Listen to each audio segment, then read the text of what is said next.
Баршаңызға сәлем, менің YouTube арнама қош келіпсіз. Мен сізге бүгін осындай әртүрлі жемістерден ассорти компотты екі түрлі әдіспен жасап көрсететін боламын. Видеоны соңына дейін қарап, өзіңізге қай әдіс тиімді, сол жағын маған комментарияға жазып кетсеңіз болады, қыздар.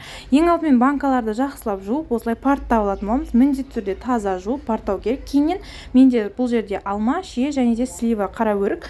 Осы үшеуінде жақсылап қайта-қайта екі реттен жуып алдым, тазалап.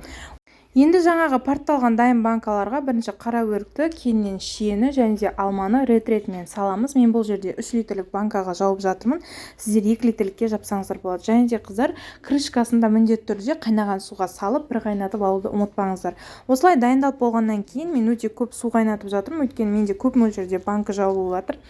Қайнап тұрған суды жаңағы дайын болған банкаларымызға құйып, бетіне крышка жауып қоямыз. Және де бұны бір жарты сағатқа демалдырып қойып қоямыз. Жарты сағаттан кейін осылай суын қайтадан құйып алатын боламыз. Барлығын құйып алып, бұл бірінші әдіс бізде, қыздар. Құйып алып, осыны да қайтадан қайнатамыз. Ол қайнап жатқан кезде мыналарға 3 литрлік банкаға мен 250 граммдық бокалмен бір бокал шекер салдым. Қыздар, сіздер де 3 литрлік жасасаңыздар, осылай өлшесеңіздер болады.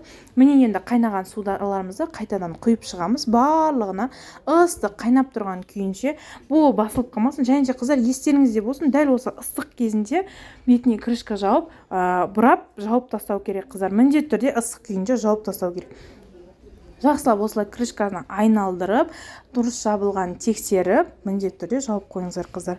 Бұл біздің бірінші әдісіміз дайын. Ал енді екінші әдіске келейік. Мен екінші әдісті жабатын кезде кішкене мята салдым. Негізі мята салсаңыздар өте керемет дәм береді компотқа. Міндетті түрде жасап көріңіздер, салып көріңіздер сіздер де мятаны.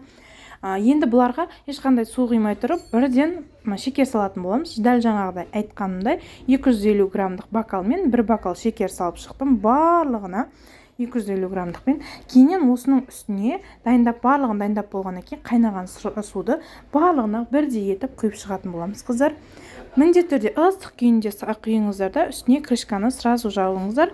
Буланы басылып қалмасын, булары ыстығы басылып қалмасын. Кейіннен жаңағыдай үлкен ыдысымызға азғантай қылып, түбінде қылып су қайнатып, бетіне дәл осылай майлықтарды қоятын боламыз. Өйткені асты жұмсақ тұрып, астына майлық қоймасаңыз, жаңа банкаларды қойған кезде атылып кетуі мүмкін, жарылып кетуі мүмкін. Енді осы қайнап тұрған суға жаңа банкымызды 2 сыйса, 3 сыйса салатын боламыз. Мына жерде екеуін салдым мен бірге. Сөйтіп, осы ыдыстың бетін жауып, бір 10 минут қайнатасыздар да, сразу жауып тастай бересіздер.